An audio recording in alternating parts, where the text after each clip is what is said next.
You ask Tiger to solve. This deals with linear equations with one unknown.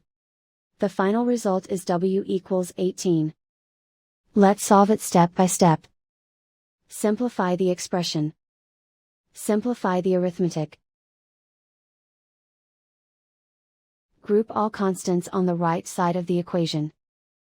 Subtract 36 from both sides. Simplify the arithmetic.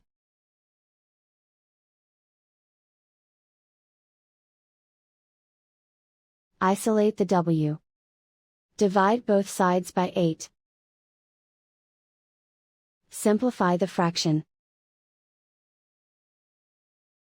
Find the greatest common factor of the numerator and denominator. Factor out and cancel the greatest common factor.